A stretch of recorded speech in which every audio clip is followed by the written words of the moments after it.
warming up in front of hundreds of people, unknowing something horrifying was about to happen. A soccer team known as River Plate was recording two of their players, Diablito and Mastan, passing the ball to each other, impressing the massive audience before the match starts. When suddenly, people began to notice something wasn't right.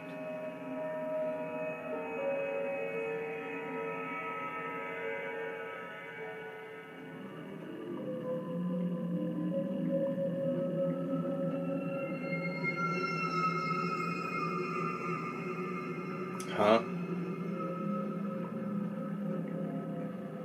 In a packed Friday night just behind the boys, a man can be seen running off the side of the benches. The camera is able to detect the body of the person below just fine. Yet, this ghostly figure seems to run by and disappear, as if it's jumping off. The original video was uploaded onto the team's official page, where many of the comments began to point out this ghostly figure running by.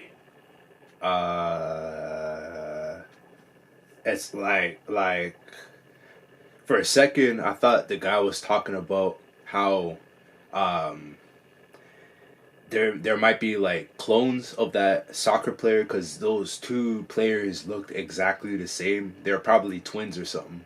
And there was another dude that walked by the camera that looked exactly like those two dudes that were passing the ball back and forth. So maybe he was getting at they're like clones or something like that. You know, that's what the video was about.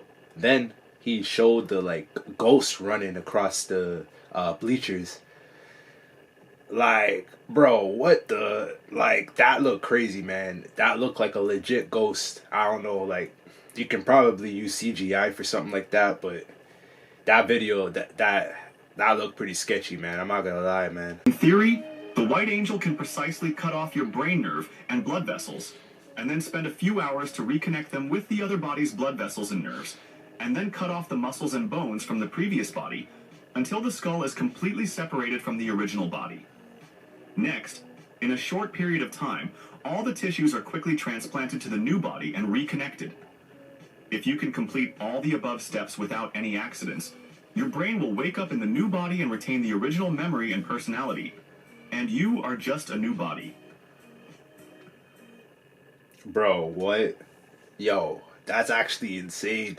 They're able to do that now? Yo, like, 2024, I guess we're getting into 2025 now. Like, we are straight up in the future, man. The fact that you're able to do that in surgery, like, that's insane, man.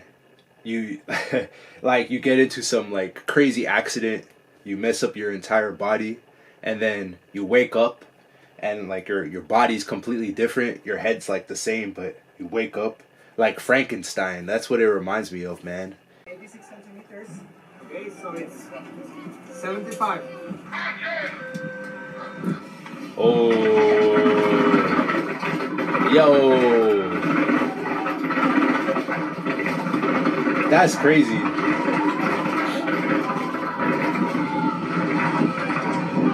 Insane. Holy bro, what?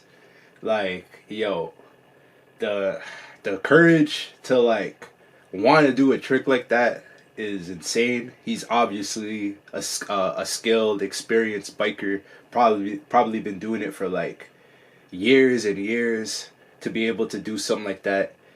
The one question I have, cause like I used to do like a little bit of stunt biking like way back in the day with like BMX, and I always wondered how bikers ride down stairs. Like how do you do that? Like, I remember one time I tried doing that myself when I was like way younger, and my front wheel will always get caught on like the step, and then like my whole body would just like fly over the bars every single time. Like, how the hell do bikers like ride downstairs? Like, that's incredible to me, man. And the fact that he only had like 75 centimeters of space, so it's like probably like an inch on both sides of the bars. Like, he clips the wall once. Like, yo, that is a devastating injury, especially going down the stairs at that speed. Like, that could be fatal, straight up. Hawking surely Right. didn't get his math wrong, but he did actually. So what he calculated back in 1974 is that a black hole, even though these things are just a distortion in space and time, they glow, so they have a temperature, they emit radiation. It's called Hawking radiation, which means that they shrink because they're emitting stuff. So that means they have a lifetime. One day they'll be gone, and you have to address this question of what happened to all the stuff that fell in. And his calculation said that there's no record at all of anything that fell in all this radiation that's come off the black hole. So it's really true that if I got this notepad and pen, right, and I wrote some things on it, and then I set fire to this, in principle, according to all the laws of nature that we know, if you collected everything that came off, all the radiation, all the bits of ashes and things, and you could just measure it all, the idea is you could reconstruct the information. But this calculation that Stephen did said there is no information in that radiation at all. So it seemed that uniquely in the universe, black holes erase information. And that's a big deal because nowhere else in all of physics does anything erase information from the universe. Yeah, that's interesting, man. I always wondered about that with black holes. Probably the most mystical part of space. Everyone, always talking about black holes, how dangerous they are, how some of them are so big, like it can take over like a galaxy, like nothing.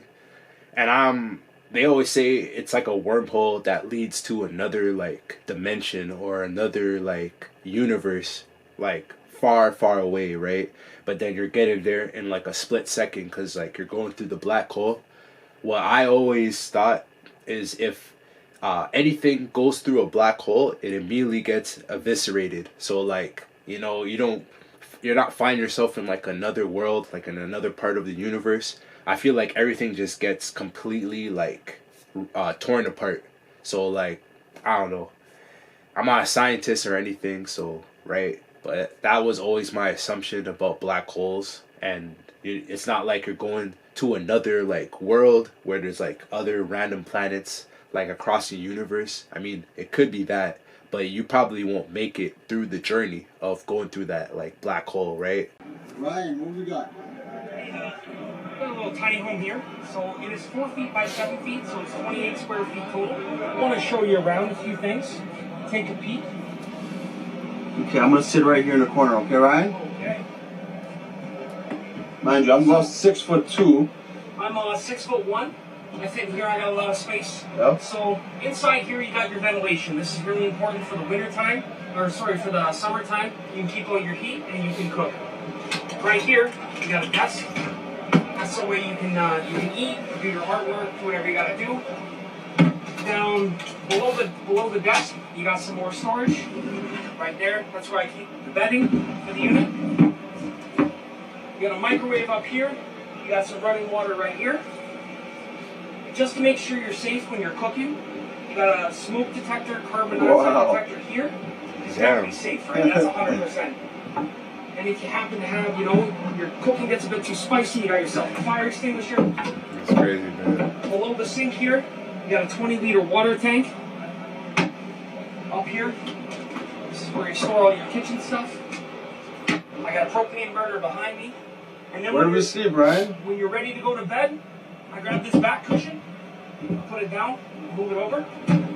Damn. And the same thing for this one, right? This cushion as well slots down. Oh my Now, god. this is bigger than a single, but smaller than a double. So it's actually quite spacious. I'm 6 foot tall, I got no problem here.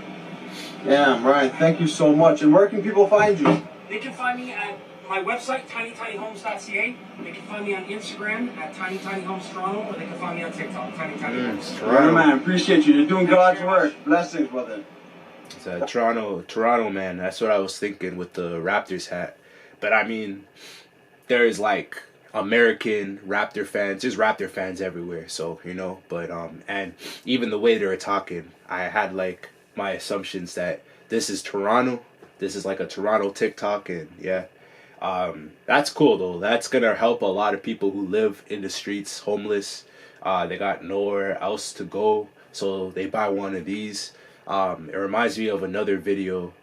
You can order like a mini house off of Amazon. They drop you off a box, like a giant like box, and you like unfold it like it's a transformer, and then you can create like a mini home out of it.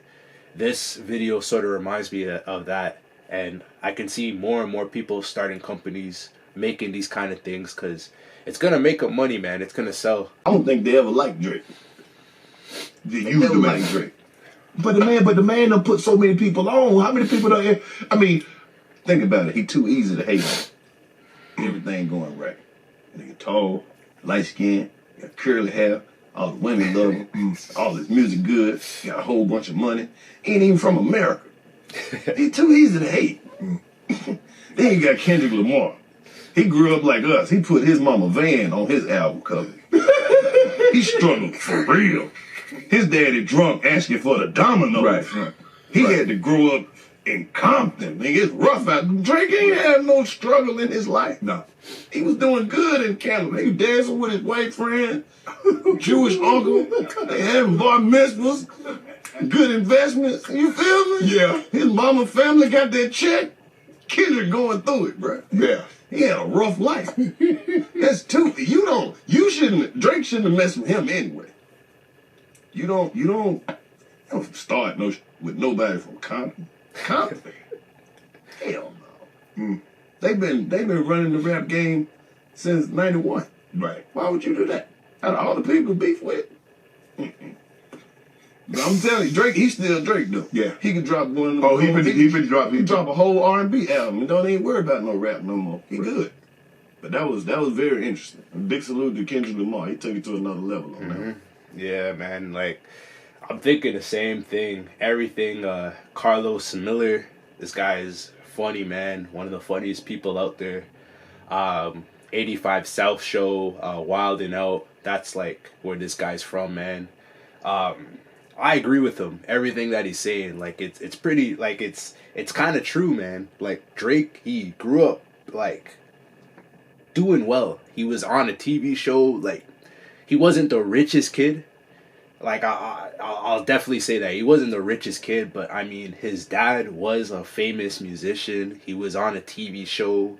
He's Jewish, so like you know what I'm saying, and. Like, I can kind of see why a lot of, like, American guys aren't going to like Drake because, you know, he gets all the girls. He's always been rich. He's extremely talented. He can sing. He can play instruments. He's always been rich. I mean, like, since he was a kid, sort of, you know. And then you look at Kendrick Lamar. He grew up in Compton. He grew up poor. He had to, like... go through a lot of like street stuff to like, you know, get where he's at now. He's been through like a lot of like messed up things throughout his life. So like, you know what I'm saying? Like I could definitely see what Carlos Miller is saying, but like, cause this guy's a comedian, it's hard not to laugh when he's like when he's explaining this whole thing. Like such a like funny way to put it.